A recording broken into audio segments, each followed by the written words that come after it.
کرنے کی ضرورت ہے۔ اسی وقت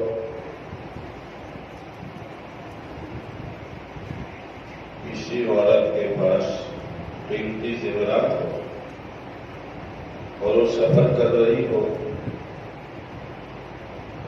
تو غفلت کے ساتھ سفر نہیں کرتی، بلکہ بہت چوکنا پن کے ساتھ وہ سفر میں کھاتی بھی ہے، پیتی بھی ہے، سوتی بھی ہے، لیکن ہمیشہ اس کو فکر اپنے زیورات کی رہتی ہے کہ کوئی چور آ کر، کوئی ڈاکو آ کر، کوئی لٹیرا آ کر لوٹ نہ دے۔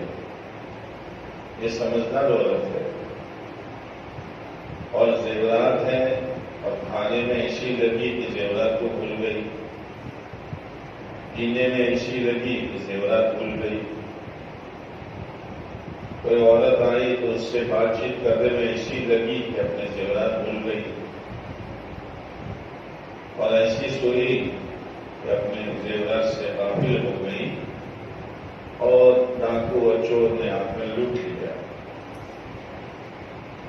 اب جب کھانے پینے اور سونے سے فارغ ہوئی، اب دیکھا زیورات ہے ہی نہیں، اب رونا شروع کیا، تو اب رونے سے کیا فائدہ، وہ تو لے کے بھاگ گیا۔ زیورات تو دوبارہ بھی ہم بنا سکتے ہیں، لیکن اگر دینی زندگی اور ہمارا ایمان دنیا میں مشغول ہو کر اگر ہم نے اس کو بھلا دیا اور دنیا میں اس طرح زندگی گزاری جیسے مرنا ہی نہ ہو، اور اسی پر موت آ گئی، اب مرنے کے بعد نہ نماز کا موقع ہے، نہ روزے کا موقع ہے، نہ گناہوں پر توبہ کا موقع ہے، مرنے کے بعد جو موقع ہاتھ سے نکل گیا۔ اگر ایمان بچا ہے تو جنت ہے، گناہوں کی سزا بھگتنے کے بعد، اور اگر ایمان بھی گیا ہے تو میری بہنوں ہمیشہ ہمیش کے لیے جہنم کی آگ ہے۔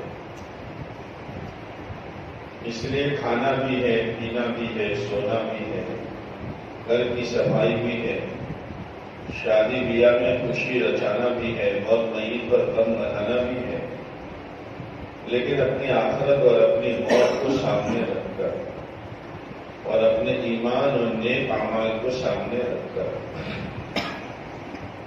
تو انشاءاللہ جیسے زیورات سے عورت کے بدن کی زینت و سنبھال ہوتا ہے، نیک اعمال اور ایمان سے اس کے دل کا سنکار ہوتا ہے، دل نورانی بنتا ہے، دل میں چمک پیدا ہوتی ہے، اور دل ایسا صاف ستھرا ہوتا ہے جس دل کو اللہ پسند کرتا ہے۔ اس لیے کہ جنت میں جانے کے لیے دل کو صاف ستھرا رکھنا ضروری ہے۔ کیوں؟ قیامت کے دن تو دوسری چیزیں کام نہیں آئے گی، روپیہ پیسہ، بینک بیلنس، چیزیں سامان۔ اسی لیے قرآن یہ کہتا ہے یوم لا ينفع مال ولا بنون الا من اتى الله بقلب سلیم۔ قیامت کا وہ دن جس دن اولاد کام نہیں آئے گی، مال کام نہیں آئے گا، ہاں جس نے اپنے دل کو گناہوں سے صاف ستھرا رکھا ہوگا۔ اس لیے کہ جنت پاک ہے، ناپاک عورت وہ جنت میں داخل نہیں ہو سکتی، اور گناہوں سے ہماری آنکھیں، ہمارے کان، ہماری زبان، ہمارا دماغ، ہمارے ہاتھ پیر ناپاک اور گندے ہو جاتے ہیں۔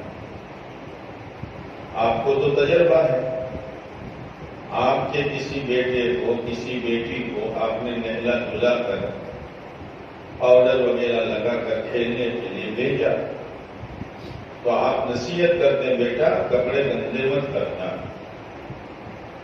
اب وہ باہر گیا تو باہر کا ماحول بچوں کے کھیلنے کا، کودنے کا اور نالی سے پانی لے لے کر ایک دوسرے پر چھڑکنے کا، اب یہ آپ کی بیٹی اور آپ کا بیٹا اس میں مشغول ہو گیا. گھنٹے 2 گھنٹے ہوتے ہوتے اس کے کپڑے، اس کا بدن سب گندا ہو گیا. اب یہ ماں کی نصیحت کو بھول گیا. جیسے وہ باپ کی نصیحت کو بھول گیا، ہم اللہ کی نصیحت کو بھول گئے، اللہ کے نبی علیہ السلام کی نصیحت کو بھول گئے.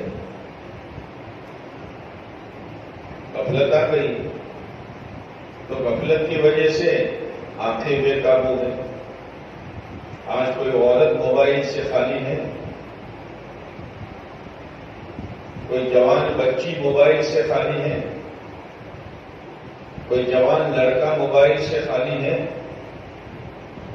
اور موبائل میں وہ چیزیں دیکھی جاتی ہیں دن میں بھی رات میں بھی کہ جس سے شیطان شرما جاتا ہے. اب آنکھیں گندی، غلط چیزیں سننے سے کان گندے، غلط چیزیں بکنے سے زبان گندی، گناہوں کی سوچ آنے سے دماغ گندا. اب جانا ہے ہمیں اپنے اصلی گھر میں. دنیا تو چند دن کی جگہ ہے اور اللہ نے اسی لیے بھیجا ہے کہ باہر کے گندے ماحول سے تم اپنے آپ کو بچانا. شادی بھی رچانا، موت میت پر غم بھی منانا، کپڑے بھی پہننا، کھانا پینا سونا سب، لیکن میری نصیحت کو مت بھولنا کہ اپنی آخرت بنا کر آنا. اللہ کے نبی علیہ السلام نے فرمایا دنیا تمہارے لیے اور تم آخرت کے لیے. دنیا ہمارے لیے ہے، کھائیں گے پیئیں گے پہنیں گے، لیکن آخرت ہمارے لیے ہے.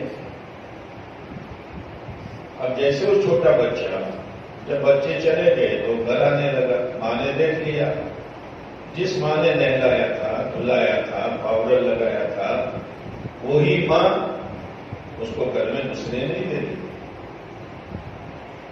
مجھے کیا کہہ کر بھیجا تھا اور تجھے اپنی حالت کیا بنائی ہے. سیدھی باتھ روم میں لے جائے اور باتھ روم میں لے جا کر کپڑے اتار کر نہلا کر اور نہلاتے وقت 2-4 تھپڑے مار کر اس کو نئے کپڑے پہناتی ہے، پھر اپنے گھر میں آنے دیتی ہے. تو جنت اللہ کا گھر ہے، اللہ نے بنایا ہے. اس میں گنہگار عورت جس نے اپنی زندگی کو گناہوں کی وجہ سے ناپاک کیا ہے، اگر ایمان کا ٹکٹ ہے لیکن گناہوں کی گندگی بھی ہے تو اللہ تعالیٰ اس کو جہنم کے باتھ روم میں ڈالیں گے اور اس کی صفائی ہوگی. اللہ بہتر جانے کتنے ہزار سال جہنم میں رہنا پڑے گا.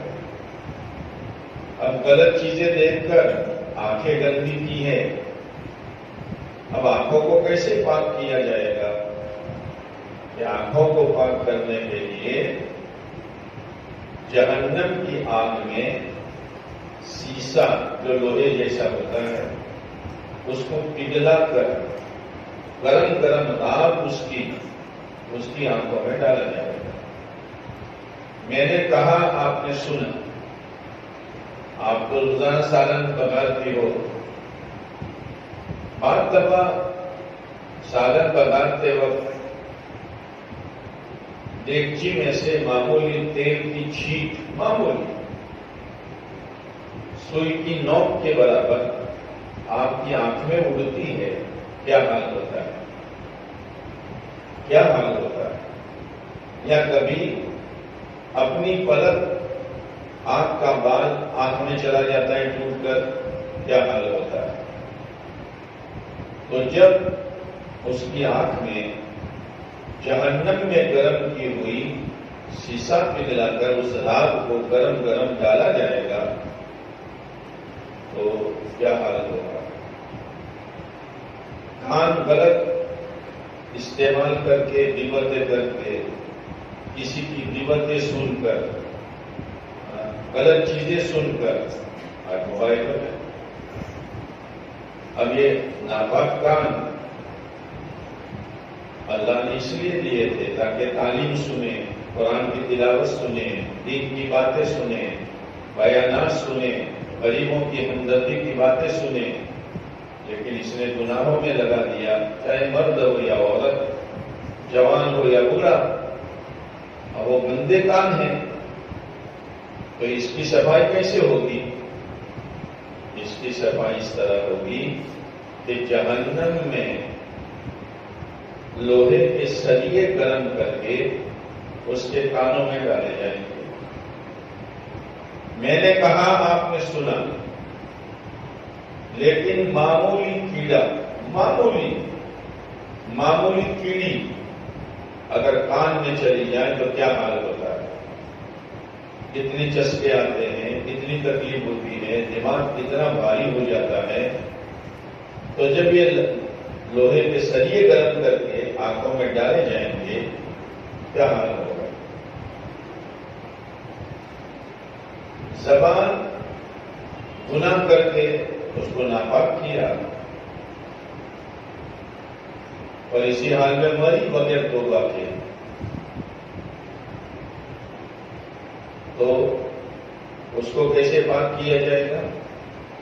جہنم کی آگ کی کینچی سے زبان کو کترا جائے گا.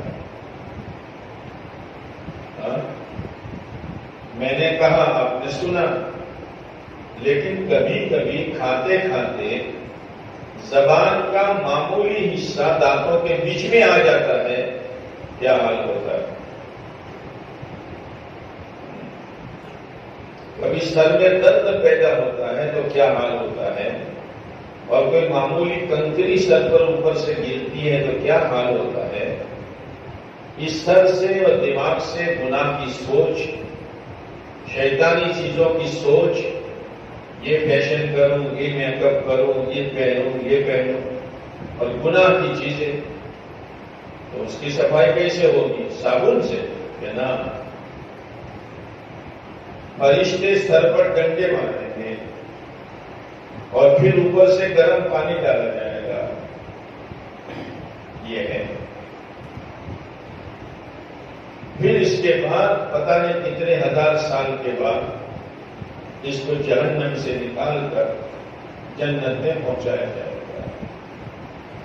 لیکن دنیا میں بھوک لگتی ہے، جنت میں تو بھوک لگے گی نہیں، جنت میں پیاس لگے گی نہیں، جنت میں اونگ اور نیند آئے گی نہیں، جنت میں تھکن بدن پر لگے گی نہیں. پھر تم سوچ رہی ہوگی کہ جنت کی نعمتیں پھر بھوک کے بغیر کیسے کھانا، پیاس کے بغیر کیسے پینا؟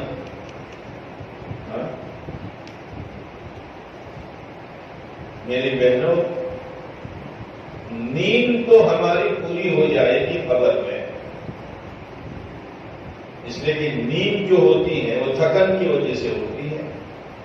اللہ کہے گا، میری بندی نمازیں پڑھ کر، روزہ رکھ کر، تعلیم میں جا کر، جماعتوں میں جا کر، اپنے بچوں کی دینی تربیت کر کے، اپنے شوہر کی فرما برداری و اطاعت کر کے اور تھک کر آئی ہے، سو جا.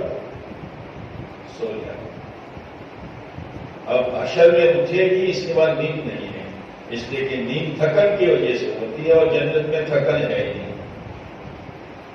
بعد کھاؤ پیو اور اللہ کا درشن و زیارت کرو. پھر یہ کھانا پینا بھوک کی وجہ سے نہیں اور پیاس کی وجہ سے نہیں، اس لیے کہ بھوک ایک تکلیف کی چیز ہے اور پیاس ایک پریشانی کی چیز ہے. جنت وہ ہے جس میں کوئی تکلیف نہیں.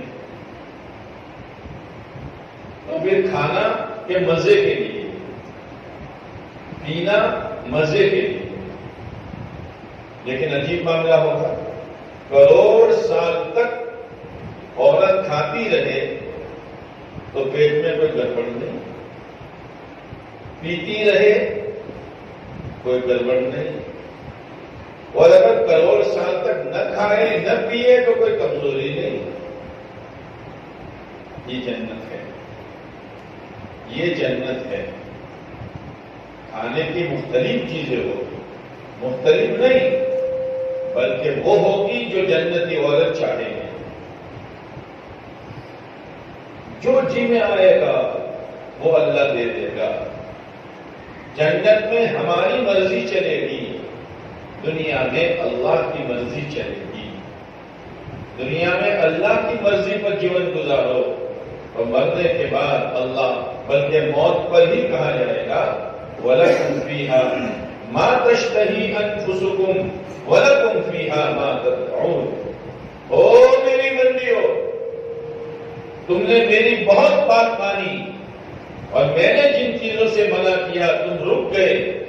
اب میں تمہیں بشارت دیتا ہوں تمہارے لیے وہ ہے جو تمہارا جی چاہے. تمہارے لیے وہ ہے جو تمہارا جی چاہے.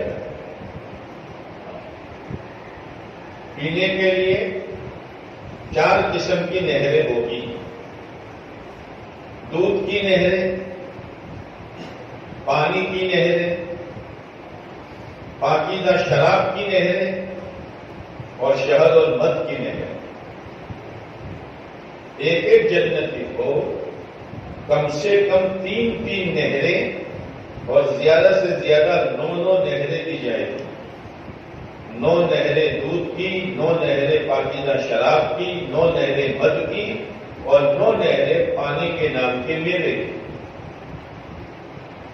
دودھ کھٹا نہیں ہوگا، پھٹے گا نہیں، اس لیے کہ یہ دودھ بکری اور جانور کے تھنوں سے نکلا ہوا نہیں ہوگا، اللہ کی قدرت سے بنا ہوا ہوگا. مد کو مکھیوں نے نہیں بنایا ہوگا. ہاں، کوئی چیز ان میں سے بگڑے گی نہیں. پیو جتنا چاہے پیو. رہنے کے لیے ایسے مکانات، ایک سونے کی، ایک چاندی کی، 12 مشک و عنبر کا، زمین زعفران کی اور اس کے کنکر سچے موتیوں کے. ہاں، اس کی تیاری کرو. کپڑے ایسے، جب جنت میں عورت کو داخل کیا جائے گا تو گرین کلر کا، ہرے کلر کا ریشم کا جوڑا پہنایا جائے گا اور اتنا نیچا ہوگا، 3 میل پھیلا ہوا ہوگا اور بھورے پیچھے سے اس کے کپڑے کو اٹھا کر چلے گی اور اس کے سر کے بال سر سے لے کر ایڑی تک لٹک رہے ہوں گے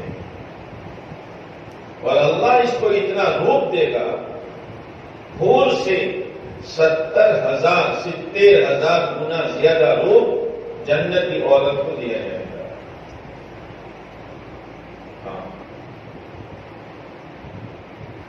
دین پر، ایمان پر، شریعت سنت پر یہ نعمتیں ہیں. یہ کپڑا جو پہنایا کروڑ سال کے بعد پھٹے گا نہیں، نیا لانے کی فکر نہیں. کروڑ سال تک پہننے کے بعد میلا نہیں ہوگا، دھونے کی جھنجھٹ نہیں. کروڑ سال تک پہنے گی لیکن اس کی چمک میں فرق نہیں آئے گا، نیا لانے کی ضرورت نہیں بلکہ اس کی چمک بڑھتی ہی رہے گی. اب عورتیں یہ سوچیں گی کہ ہمارے تو الگ الگ کلر چاہیے، کروڑ سال تک ایک ہی کلر نہیں. کتابوں میں آتا ہے کہ 1 سیکنڈ میں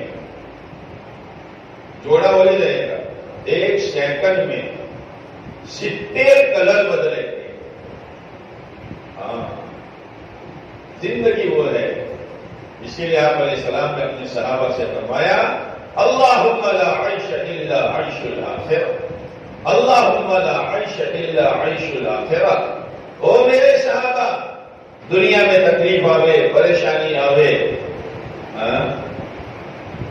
روزی میں تنگی آوے، گھبرانا مت. اصل زندگی تو آخرت کی زندگی ہے. اسی لیے حضرت خدیجہ رضی اللہ تعالیٰ عنہ بڑی مالدار عورت تھی، مال بہت تھا، فیشنوں پر، کپڑوں پر، مکانوں کے بنانے پر، ٹائلسوں پر برباد نہیں کیا، اپنی آخرت بنائی۔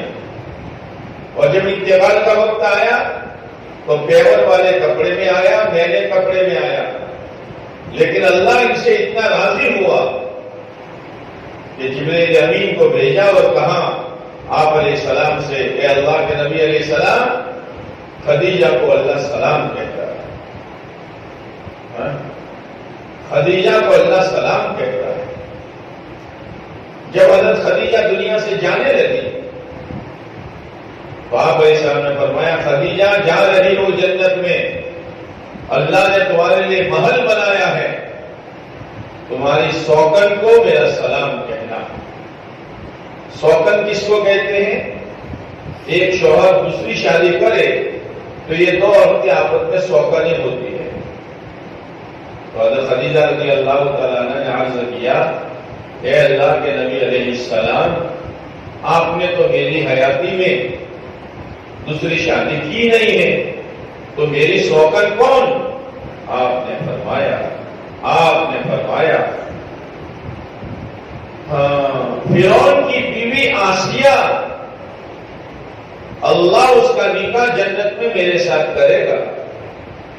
آسیہ کون ہے؟ رحمت اللہ تعالی علیہا، فرعون کی بیوی، مخمل پر چلنے والی، چاروں طرف خدمت کے لیے باندیا اور نوکر اور خادم، پتہ نہیں کتنا سونا، کتنی چاندی، کتنے ہیرے، اشاروں پر کام ہوتے تھے۔ لیکن آسیہ نے سوچا، کپڑے ہیں تو کتنے دن، زیورات ہیں تو کتنے دن، کھانا پینا ہے تو کتنے دن، مخمل پر چلنا کتنے دن، موت آئے گی، سارا کھیل ختم ہو جائے گا۔ اگر میں نے اپنی آخرت نہ بنائی اور موسیٰ علیہ السلام پر ایمان نہ لائی تو میری آخرت جل جائے۔ موسیٰ علیہ السلام پر ایمان لائی، پھر ان کو پتا چلا، فرعون نے کہا، آسیہ تو مجھے رب نہیں مانتی؟ اس لیے کہ فرعون اپنے آپ کو رب اور خدا کہتا ہے۔ آسیہ نے کہا، نہیں، میرا رب تو وہ ہے جو موسیٰ علیہ السلام کا رب ہے۔ آسیہ، یہ قیمتی جوڑے اتر جائیں گے، یہ زیورات چھین لیے جائیں گے، مخمل ہٹا دیا جائے گا اور محل سے دھکا دے دیا جائے گا، ذرا سوچ سمجھ کر فیصلہ کر۔ ہاں، جب دل میں آخرت اتر جاتی ہے، جب دل میں اپنی قبر ہوتی ہے اور موت سامنے ہوتی ہے، آج تو ہم نے موت کو ہی بلا دیا، لیکن بلاؤ نہ بلاؤ، موت تو آنے والی ہے۔ ابھی شب برات گزری ہے، آئندہ شب برات تک جن جن مردوں عورتوں کو پکڑنا ہے اور ان کو موت دینی ہے، ان تمام کا لسٹ ملک الموت کے حوالے کر دیا گیا ہے۔ بس اگر اس میں میرا نام ہے تو میرا مرنا ضروری ہے، اور اگر آپ کا نام ہے تو آپ کا مرنا ضروری ہے۔ مجھے اور آپ کو کوئی موت سے نہیں بچا سکتا۔ فرعون نے سمجھایا، آسیہ سمجھی نہیں، جب تک سمجھ نہیں آئی تھی، مخمل کے نشے میں، زیورات کے نشے میں، اچھی پوشاک و لباس کے نشے میں نے اپنے اللہ کو بھلا دیا تھا، جیسے آج ہماری بہنوں نے اللہ کو بھلا دیا۔ کیا کپڑا پہن رہی ہو، کیسا پہن رہی ہو، کیا یہ چست اور ٹائٹ کپڑا ہماری ایمان والی بہن کا لباس ہے؟ یہ باریک کپڑا ایمان والی بہن کا لباس ہے؟ یہ باریک اوڑھنی جس سے بال نظر آتے ہیں، یہ ایمان والی بہن کی اوڑھنی ہے؟ اور یہ ادھورا کپڑا آستی کے کہاں تک؟ ہماری بچی نکلے یا ہماری بہن نکلے تو پتہ نہیں چلتا ایمان والی ہے یا بے ایمان ہے، مرنے کے بعد پتہ چلے گا، مرنے کے بعد پتہ چلے گا۔ واپس آ جاؤ، توبہ کر لو۔ آج ہم سب توبہ کے لیے جمع ہوئے ہیں، موقع موت سے پہلے کا ہے، شیطان اور نفس لوٹ رہا ہے جیسے وہ زیورات لوٹ گیا، پتا ہی نہیں، لوٹنے کے بعد بھاگ گیا، اب رو رہی ہے۔ قیامت کے دن اتنا رونا پڑے گا کہ پانی ختم ہو جائے گا، خون کے آنسو سے رونا پڑے گا، اور خون بدن سے اتنا نکلے گا کہ اگر اس خون میں کشتی ڈال دی جائے تو چلنے لگے، لیکن اللہ کو رحم نہیں آئے گا۔ رونا ہو دنیا میں رو، معافی مانگ لو، اللہ غفور الرحیم ہے، اللہ غفور الرحیم ہے۔ اب فرعون نے حکم دیا مخمل سے ہٹاؤ، قیمتی جوڑے چھینو، زیورات لے لو، اس کی خدمت کو غلاموں باقیوں چھوڑ دو۔ ہاں، جس کے ناخن میں بھی درد نہیں تھا اس کو زمین پر لٹا دو، اب پھانسی دے دو۔ فرعون پھانسی کیسے دیتا تھا کہ لٹاتا تھا، اور کروس میں چوکڑی میں ایک لکڑی اس طرح، ایک لکڑی اس طرح، ایک لکڑی کا کنارہ دائیں ہاتھ پر، دوسرا کنارہ بائیں پاؤں پر، اور دوسری لکڑی کا کنارہ بائیں ہاتھ پر، تو اس کا دوسرا کنارہ دائیں پاؤں پر، اور کیلے لگا دیتا تھا، کیلے، اور اس طرح مارتا تھا۔ لیکن آخرت دل میں تھی۔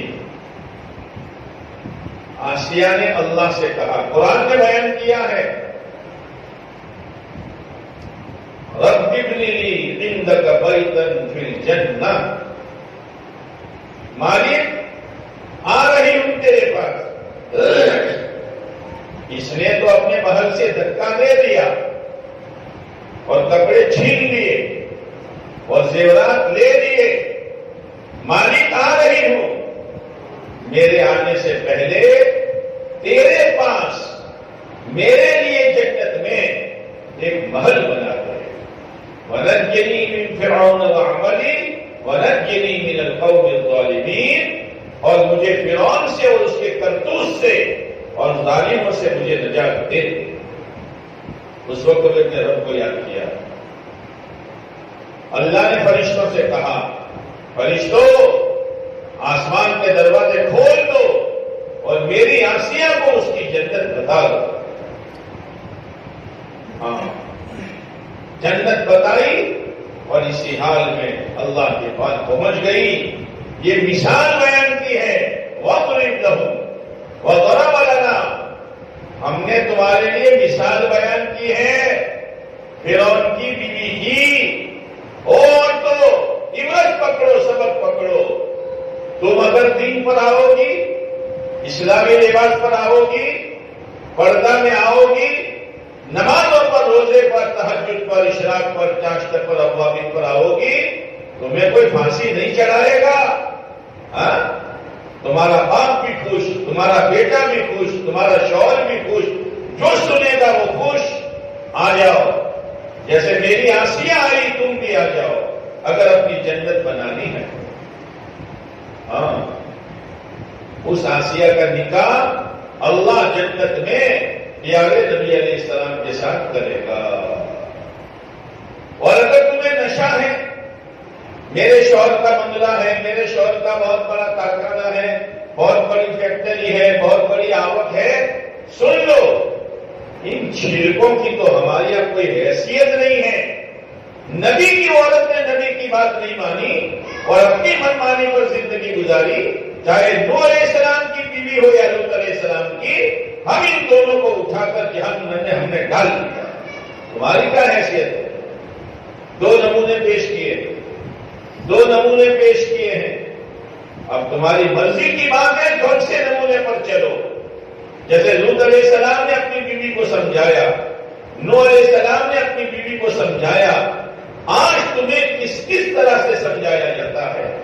کتنے بیانات سنائے گئے، کتنے پروگرام کیے گئے، کتنے جوڑ کیے گئے، لیکن اگر تم دس سے مس نہیں ہو رہی ہو، جیسے نوح علیہ السلام اور لوط علیہ السلام کی بیوی دس سے مس نہیں ہوئی، تو نتیجہ وہی ہے، یاد رکھنا، نتیجہ وہی ہے۔ میری بہنوں، دین کو سامنے رکھو، دین کو، دین ہمارا سرمایہ ہے، ایمان ہماری پونجی ہے، ہاں کمائی کا موقع اللہ نے دیا ہے۔ اور پھر ہر سال اللہ رمضان المبارک کو لا رہا ہے، سیزن کا مہینہ، سیزن کا مہینہ۔ آپ نے اپنے شوہروں کو، اپنے بیٹوں کو دیکھا ہوگا کہ صبح ٹفن لے کے جاتے ہیں دوپہر کے کھانے کا، شام کو واپس آتے ہیں تو بھرا ہوا ٹفن واپس لاتے ہیں۔ آپ پوچھتی ہو کھانا نہیں کھایا، کہ گاہک کتنے تھے کہ موقع ہی نہیں ملا، اور یہی 2 مہینے کی سیزن سنبھال لے کے بھی کھانا ہی کھانا ہے۔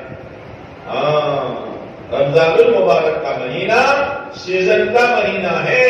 ایک فرض پڑھو گی 70 فرضوں کا ثواب، نفل پڑھو گی فرض کا ثواب۔ ہاں اللہ نے یہ رمضان کیوں دیا؟ وہ میری بندیوں، نفس و شیطان کی بات مانتے مانتے اور دنیا کے پیچھے بھاگتے بھاگتے تم میری رحمت سے دور ہو گئی ہو۔ آؤ میں تمہیں ایسا مہینہ دیتا ہوں جس میں شیطان کو تو میں دریا میں ڈالوں گا اور روزوں کی وجہ سے نفس کو کمزور کر دوں گا۔ آؤ تاکہ تمہاری زندگی میں میرا ڈر پیدا ہو، میرا ڈر پیدا ہو۔ ہاں آج اللہ کا ڈر نہیں ہے۔ بہت سی عورتیں رمضان میں روزہ نہیں رکھتی، بہت سی عورتیں نمازیں نہیں پڑھتی۔ شادیوں میں دیکھو، ایک اچھی خاصی عورت جس کو لوگ دیندار سمجھتے ہیں وہ بھی برقع پہن جاتی ہے اور ایسا لباس پہنتی ہے کہ شیطان بھی شرما جاتا ہے۔ یہ کیا ہے؟ یہ کیا ہے؟ شادی ہو یا غمی ہو، مالداری ہو یا غریبی ہو، ہر حال میں ہم ایمان والے ہیں، ہم ایمان والے ہیں۔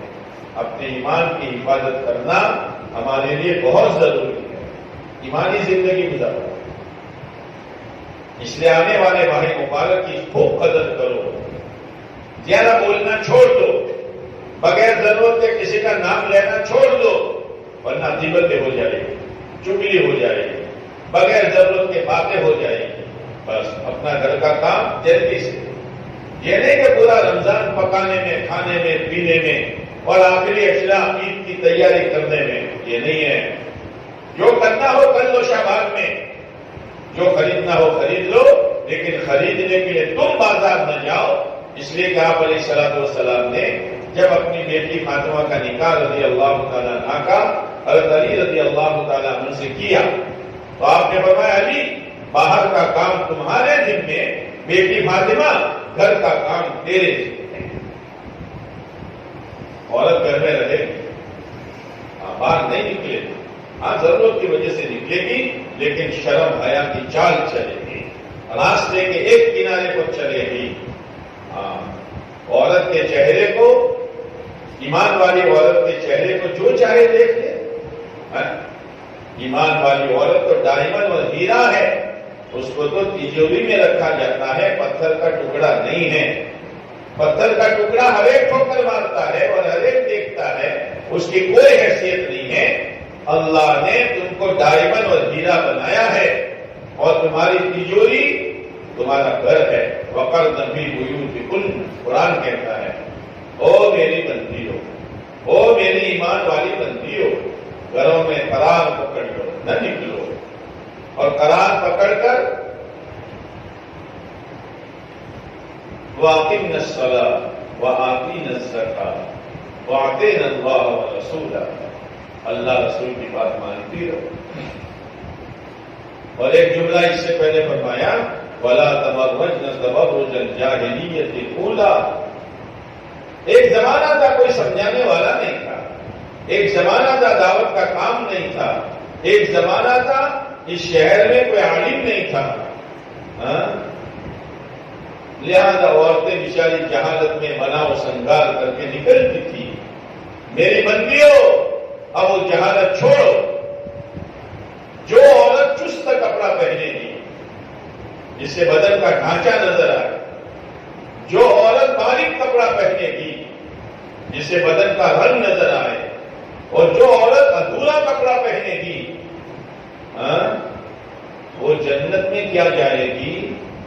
جنت کی خوشبو جو 500 سال دوری سے آئے گی، وہ خوشبو بھی اس کے لیے حرام ہے۔ اپنے ہاتھوں اپنے پیروں پہ کلہاڑے نہ مارو۔ ایمان والی عورت کا لباس بدن سے ڈھیلا ہوگا، ایمان والی عورت کا لباس موٹے کپڑے کا ہوگا، ایمان والی عورت کا لباس پورا ہوگا۔ کیا مطلب پورا؟ پورا کا مطلب کیا؟ کہ اس کی آستین ہاتھ کے پنجے تک ہوگی۔ آج آستینیں کہاں جا رہی ہے؟ اور نیچا کتنا ہوگا؟ گھٹن سے 2 ریت اور 2 بارش سے نیچے، تاکہ شرم حیا باقی رہے۔ ڈھیلا ہوگا، موٹے کپڑے کا ہوگا، پورا ہوگا۔ یہ ایمان والی عورت کا لباس ہے۔ ایمان والی عورت، اس کو اس کا باپ، اس کا نانا، اس کا دادا، اس کا بیٹا، اس کا پوتا، اس کا نواسا، اس کا سگا بھائی، سگا ماموں، سگا چچا، اور اس کے لڑکی کی اولاد اور لڑکے کے لڑکے یہ دیکھ سکتے ہیں۔ بہنوں ہی نہیں دیکھ سکتا۔ چچا کا لڑکا، ماموں کا لڑکا، پھوپھی کا لڑکا، خالہ کا لڑکا، بہنوں ہی نہیں دیکھ سکتا۔ حرام حرام ہے۔ آج کل کیا ہو رہا ہے؟ دوا کھانے جاوے تو ڈاکٹر اس کو دیکھ رہا ہے، کپڑا لینے جاوے تو ویپاری اس کو دیکھ رہا ہے، سبزی لینے جاوے تو سبزی بیچنے والا غیر اس کو دیکھ رہا ہے، رکشا میں بیٹھے تو رکشا والا اس کو دیکھ رہا ہے۔ اپنے آپ کو اتنا گیلا ہے۔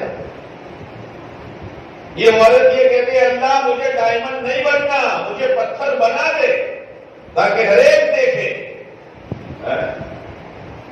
پتا چلے گا بننے کے بعد۔ شریعت شریعت ہے، شریعت شریعت ہے۔ کوئی عورت مر گئی، پتا نہیں چھوٹا ادے پور میں عورتیں مرتی ہے کہ نہیں مرتی؟ مرتی ہے۔ اگر نہ مرے تو ایک گھر میں کتنی بڈھیاں جمع ہو جائے گی؟ کون سنبھالے گا؟ جب عورت مر گئی تو اس کا شوہر اس کا چہرہ دیکھ سکتا ہے، اس کو ہاتھ نہیں لگا سکتا۔ شریعت نے منع کر 40 سال تک میاں بیوی رہے۔ اب معاملہ بدل گیا۔ اس عورت کو قبر میں اتارنا ہو تو یہ اعلان نہیں ہوتا مضبوط 4 جوانی آ جاؤ، نہ، اس کا بیٹا، اس کا پوتا، اس کا نواسا، اس کا بھائی، اس کا باپ، اس کا شوہر بھی نہیں۔ اور قبر میں اتارو، وہ تو کفن پہنے ہوئی ہے نا، لیکن قبر میں اتار کر قبر کو بھی ڈھانپ لو، اور وہ قبر میں اتارنے والے اس پردے کے نیچے رہ کر بہن کو قبر میں اتاریں گے تاکہ اس مری ہوئی عورت کے کفن پر بھی کسی غیر محرم کی نظر نہ پڑے۔ اب میں آپ لوگوں سے ایک سوال کرتا ہوں۔ قبرستان ہے، سینکڑوں قبریں ہیں، یہ بہن بھی قبر میں جا رہی ہیں۔ جوان بہن کی اچانک انتقال ہو گیا، اس کے 2 چھوٹے چھوٹے بچے روتے روتے قبر کے کنارے آئے۔ اس کے شوہر کی تو دنیا ہی لوٹ گئی، اس کا بوڑھا باپ ٹپ ٹپ آنسو بہاتا ہے، پورے محلے پر صدمہ ہے۔ میں آپ سے پوچھتا ہوں، اگر اس وقت بہن کو قبر میں اتارتے وقت چادر نہ ڈھانکی جائے، اوپن اتارا جائے، یعنی اس کی کفن کو ہر ایک دیکھے، تو کیا قبرستان میں رہ کر بہن قبر میں جا رہی ہے، پورے محلے پر صدمہ ہے، کوئی ایسا کالے دل کا آدمی ہوگا جو بہن کے کفن کو دیکھ کر اپنی نیت خراب کرے؟ اس وقت بھی اللہ کہتا ہے میری بندی کو پردے کے ساتھ بچاؤ۔ اللہ کا حکم ہے، جیسے نماز فرض، مال ہے، نصاب ہے تو زکات فرض، رمضان آئے تو روزہ فرض، طاقت ہو تو حج فرض، اسی طریقے سے میری بہنوں پردہ فرض ہے، فرض۔ کب تک ایسی جیون گزارو گے؟ سینکڑوں عورتیں بے پردگی کا جیون گزارتے گزارتے قبروں میں پہنچ گئی. اللہ بہتر جانتا ہے قبر میں ان کے ساتھ کیا معاملہ ہوتا ہے. پردے کا اہتمام کرو, شرماؤ نہیں, شیطان آئے گا. اتنے دنوں تک تو پردہ کیا نہیں, اب چچا کا, ماموں کا, پھوپھی کا, خالہ کا اور بہنوں آئیں گی کہ لو یہ تو اوچھل میں آ گئی, اوچھل میں بزرگ بن گئی, بزرگ. چلو اللہ معاف کرے گا. اچھا کوئی عورت ایسی ہے جو زہر کھا لے وہ یوں کہ اللہ بچا لے گا. کوئی ہے چھوٹا بزرگ, کسی کی پرواہ نہ کرو. آج سے نیت کرو کہ آج سے لے کر میرا جنازہ اٹھنے تک میرے چہرے پر کسی غیر محرم کی نظر نہیں پڑے. کچھ نیتیں کر کے جاؤ,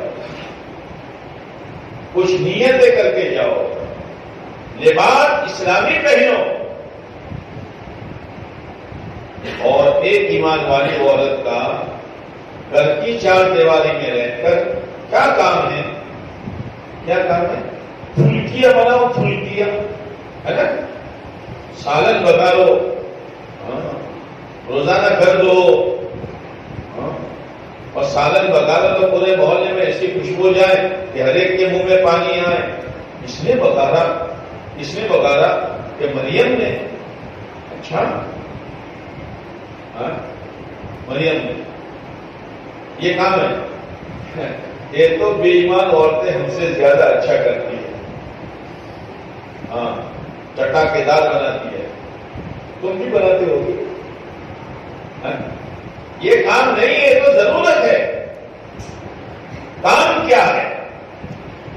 روزانہ تلاوت, روزانہ اللہ کا ذکر, ہر کام سنت کے مطابق, اپنے شوہر کی اطاعت اور فرما برداری. بعض مرتبہ عورت حاوی ہو جاتی ہے, شوہر کی بات تم کو خبر نہ پڑے, وہ بیچارہ چپ ہو جاتا ہے.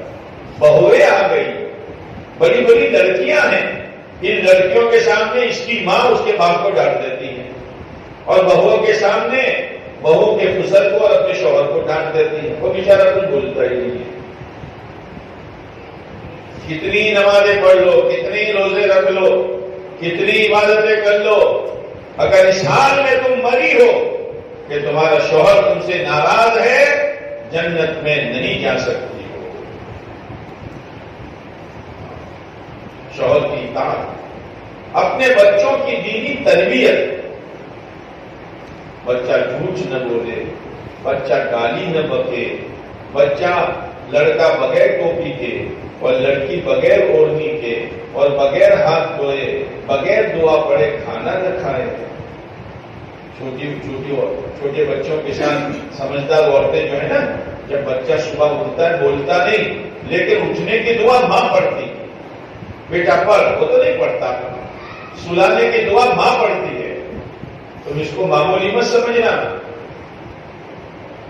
ایک بچے کو اس کی ماں نے مدرسے میں پڑھنے کے لیے بھیجا. میری بہنوں, اپنی اولادوں کو مدرسے میں بھیجو, پابندی کے ساتھ بھیجو.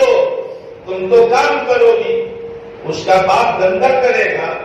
بچے جو قرآن پڑھیں گے, کتاب پڑھیں گے, دعائیں پڑھیں گے, یہ سارا تمہارے نامہ اعمال میں جمع ہوگا. یہ تمہاری آخرت کی آوک اور بینک بیلنس ہے.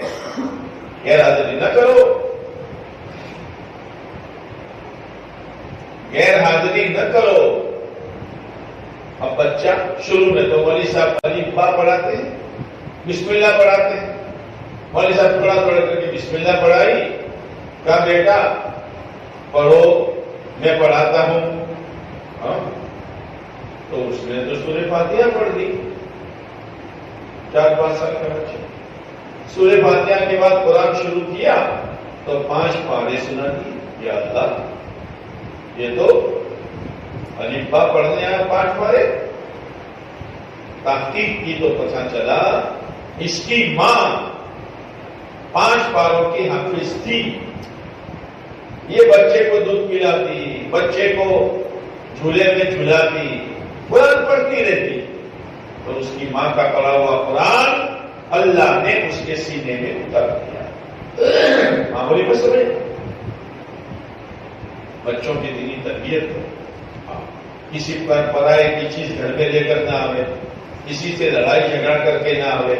اگر بچہ روتا ہوا آیا, امی امی ہمارے پڑوس میں جو لڑکا اس نے مجھے مارا, تو تم ہو, ہے نا, تم ہو.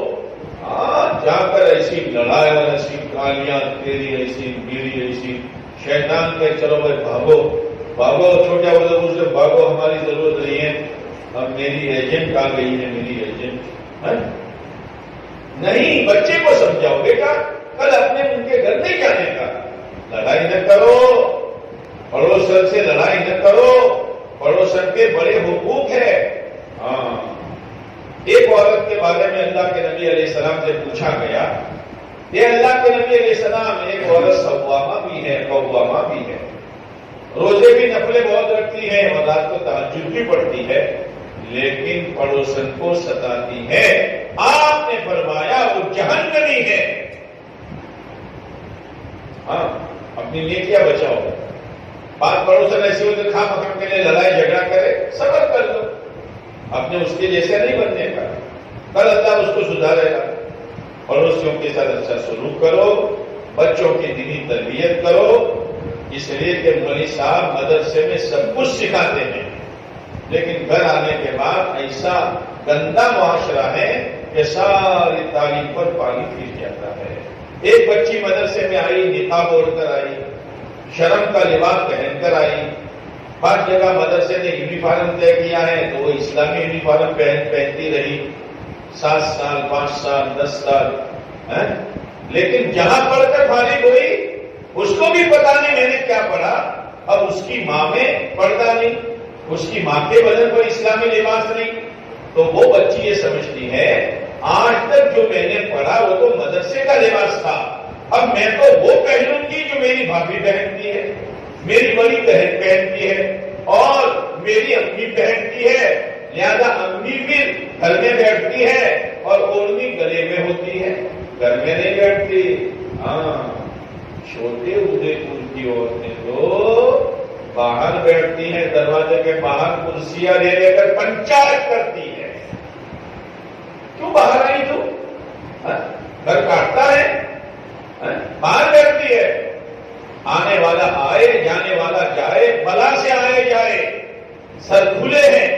یاد رکھنا, جو عورت ایمان والی اپنے بالوں کو غیر محرموں کو نہیں چھپائے گی اور دکھائے گی, قیامت کے دن اللہ اس کے بالوں کو پکڑ کر جہنم کے آنکڑے سے لٹکائے گا اور وہ لٹک رہی ہوگی اور نیچے آگ جل رہی ہوگی. میں نے بات کہی, آپ نے سن لی. کوئی عورت آپ کے 10-12 بالوں کی لٹ لے کر کھینچے زور سے, کیا ہوتا ہے جب پورا وزن بالوں پر ہوگا وہ لٹک رہی ہوگی اور نیچے آگ جل رہی ہوگی, کیسے برداشت کرو گی؟ باہر مت بیٹھو, باہر مت بیٹھو, باہر مت بیٹھو, بالکل مت بیٹھو. غیر محرم کی نظر تم پر پڑے گی, تمہاری نظر غیر محرم پر پڑے گی. اس لیے میری بہنوں, لمبی بات مجھے کرنی نہیں ہے. رمضان آ رہا ہے, روزانہ صلاۃ التسبیح پڑھو, اشراق پڑھو, چاشت پڑھو, اوابین پڑھو. سحری کے لیے تو اٹھنا ہی اٹھنا ہے. تہجد پڑھو, 15 منٹ 20 منٹ آدھا گھنٹہ لمبا وقت فارغ کر کے دامن پھیلا کر اللہ سے اپنے لیے, اپنے بچوں کے لیے, اپنے شوہر کے لیے, اپنے ماں باپ کے لیے, بھائی بہن رشتے داروں کے لیے, پوری امت مسلمہ کے لیے ہدایت مانگو اور یہ کہو کہ اللہ, اے اللہ تو مجھے میرے نفس کے حوالے مت کرنا. یسوع علیہ السلام کتنے بڑے نبی, لیکن یسوع علیہ السلام اللہ سے کہہ رہے ہیں وما ابرئ نفسی, اے اللہ مجھے میرے نفس پر بھروسہ نہیں ہے, وہ تو بہت بدماش ہے, بہت بدماش. ان النفس لامارۃ بالسوء, اس لیے کہ نفس ہمیشہ برائی کی طرف لے جاتا ہے. نفس کی مثال کیسی ہے معلوم ہے؟ جیسے کتے کی پچھڑی اور دم.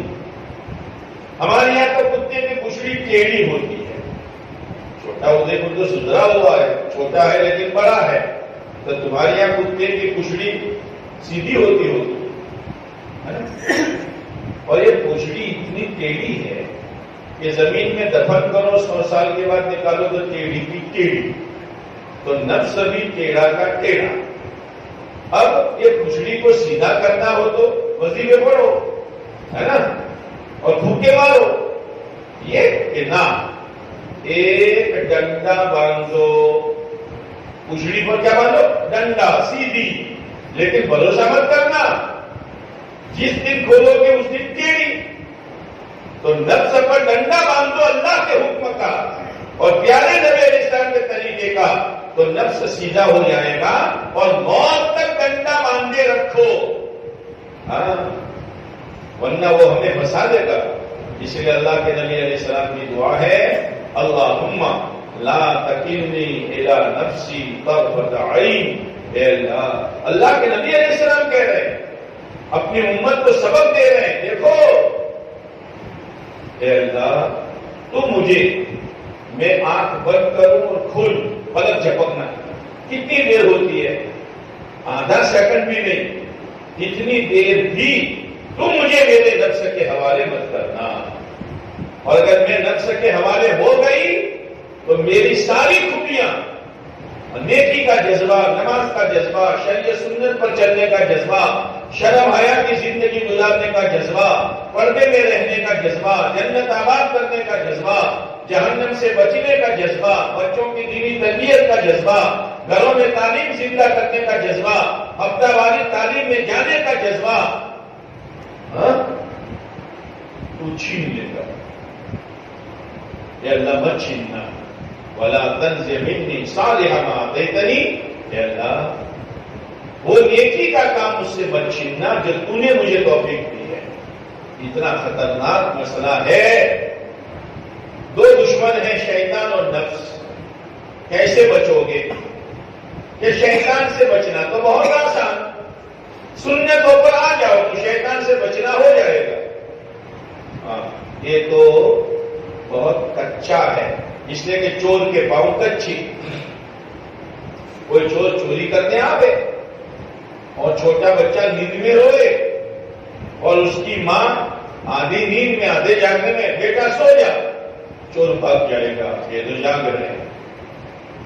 ایک لوہار تھا، لوار، جو لوار کا کام کرتا تھا، لوہے کو کودنا پیٹنا، پھاوڑے کدالی وغیرہ بنانا۔ اب وہ تو جیسا آدمی دن گزارتا ہے، رات میں اسے بکتا ہے، اب وہ لوہار جو تھا وہ تو تھکا ہوا آیا تھا، سو گیا تھراٹے، بیوی ابھی سوئی نہیں تھی اور دروازے پر چور آ کر کھڑا ہو گیا، عورت کا دل کمزور، تو بات بات دل ایسا بند جاتا ہے کہ بول بھی نہیں سکتی، اور وہ کھڑا ہے، اس کو معلوم ہے کہ شوہر سویا ہوا ہے، عورت بیچاری گھبرا گئی، عورت کا نام فاطمہ، اتنے میں اس کا شوہر بڑبڑانے لگا، دن میں بکنے لگا، او فاطمہ، وہ ہتھوڑا لا، ہتھوڑا، وہ تو ہتھوڑا، تو چور بھاگ گیا، یہ بھی جاگ رہا ہے۔ صبح ہوئی تو بیوی نے کہا تم تو مزے سے سوئے، مجھے تو نیند نہیں آئی۔ کیوں نہیں آئی؟ کہ تمہارے سونے کے بعد وہ آیا تھا، میرا دل بن گیا، گھبرا رہی تھی، اچھا ہوا تم بکنے لگے، روزانہ بکو تاکہ چور آوے نہیں۔ شیطان کے پاؤں کچے، سنتوں پر آؤ گے شیطان سے بچاؤ ہو جائے گا، کھانے کی، پینے کی، سونے کی، گھر میں داخل ہونے کی، گھر سے نکلنے کی، کپڑا پہننے کی، کپڑا اتارنے کی، ہاں، بلکہ اللہ نے آپ کو تو موقع دیا ہے، کھانا پکاتے پکاتے درود شریف پڑھو، جھاڑو لگاتے لگاتے اللہ کا نام لو، ہاں، کپڑا دھوتے دھوتے اگر غسل خانہ ہے اس میں ساتھ میں کوئی ایڈجسٹ نہیں ہے تو ناپاکی نہیں ہے، اللہ کا ذکر کرتے رہو، ہاں، شیطان قریب میں نہیں آئے گا۔ نفس بہت بڑا خطرناک ہے، تو نفس سے بچاؤ کیسے ہوگا؟ کہ نفس سے بچاؤ ہوگا اپنی موت کو یاد کرنے سے۔ مرنا ہے مرنا ہے مرنا ہے، بس اس کو مت بھولو، تو پھر نفس کا داؤ نہیں چلے گا۔ اس لیے میری بہنوں نیت کرو، دین پر جینا ہے اور دین پر مرنا ہے۔ اس کے ساتھ ساتھ اپنے جوانوں کو سمجھاؤ۔ جوانوں کے بالوں کی کٹنگ دیکھی ہے آپ نے آج کل جو چلی ہے وہ، اور جوان بچیوں کا لباس دیکھا ہے آپ نے؟ ہمارے سامنے ابھی ہمارا جنازہ نہیں اٹھا اور ہمارے جوانوں کا یہ حال ہے جیسے اسلام سے کوئی تعلق ہی نہ ہو۔ دونوں کانوں میں وہ دونوں سانپ لگا کر سن رہا ہے، پتہ نہیں کیا سن رہا، بچی بھی سن رہی ہے، کوئی بات نہیں۔ تربیت کرو، چھوٹوں کی بھی بڑوں کی، اور بہترین تربیت کا راستہ یہ ہے کہ اللہ کے راستے میں ان کو بھیجو، لڑکوں کو اور بچیوں کو نہیں، لڑکوں کو بھیجو جو 16 سال کے اوپر کے ہیں، 3 دن بھیجو، عشرے میں بھیجو، اگر وہ پڑھ رہے ہیں تو ویکیشن میں چلڈرے میں بھیجو، اور اگر کاروبار میں تو ابھی شعبان کی جماعتیں بنے گی اس میں بھیجو، اپنے شوہروں کو اللہ کے راستے میں بھیجو، اور تم بھی ہر تیسرے مہینے 3 دن لگاؤ، سال میں 1 مرتبہ 10 دن لگاؤ، 3 سال 10 دن لگا کر پھر آگے چلنے میں جاؤ، انشاءاللہ دین اگے گا، دین اگے گا۔ گھر کی تعلیم مضبوط کرو، روزانہ آخرت سنو، اعمال سنو، ہفتہ والی تعلیم میں شرکت کرو، اور اس کے علاوہ میری بہنوں اللہ کے احکامات میں سب سے بڑا حکم نماز ہے۔ نماز نہ چھوڑو، نہ چھوڑو، نہ چھوڑو۔ نماز چھوڑنا بہت بھینکر گناہ ہے۔ کتابوں میں آتا ہے جس کی زندگی میں نماز نہیں اس کی زندگی میں اسلام نہیں، جیسے جس کا سر نہیں اس کی زندگی نہیں۔ نمازوں کا اہتمام کرو، وقت ہوتی اذان ہوتی نماز کی فکر کرو، پوری نماز پڑھو۔ اللہ کا شکر ہے کہ فجر میں تو ہم 4 پڑھتے ہیں، لیکن ظہر میں ڈنڈی مارتے ہیں، ظہر کی 12 ہے تو 8 پڑھتے ہیں۔ کتنی پڑھتے ہیں؟ کتنی پڑھتے ہیں؟ 10۔ 4 سنتیں آگے کی، 4 فرض اور 2 سنتیں۔ ارے 2 نفل پڑھنا ہے، آخرت بنے گی۔ اور اثر میں تو نفلیں پڑھتے نہیں ہیں، 4 پڑھتے ہیں۔ مغرب میں 3 فرض 2 نفل 2 سنت 7۔ ہم کتنی پڑھتے ہیں؟ 5۔ 3 فرض 2 سنت۔ عشاء کی 17 رکعتیں، عشاء کی 17 رکعتیں ہم پڑھتے ہیں 9۔ نہیں میری بہنوں، روزانہ نفل پڑھو گے انشاءاللہ آخرت کی تیاری ہوگی۔ دھیان کے ساتھ نماز پڑھو، دنیا کی جنجال کے ساتھ نہ پڑھو، روزانہ صبح شام اللہ کا ذکر کرو، قرآن پاک کی تلاوت کرو۔ رمضان آ رہا ہے، ابھی سے مجھے 4 قرآن، مجھے 5 قرآن، مجھے 10 قرآن، مجھے روزانہ صلاۃ التسبیح، جس کا رمضان صحیح گزرا پورا سال صحیح گزرے گا۔ اور اپنے بچوں کی دینی تربیت کرو، اپنے شوہر کی فرمانبرداری و اطاعت کرو۔ اللہ تعالیٰ ان باتوں پر ہم سب کو عمل کرنے کی توفیق نصیب فرما دے۔ درود شریف پڑھو۔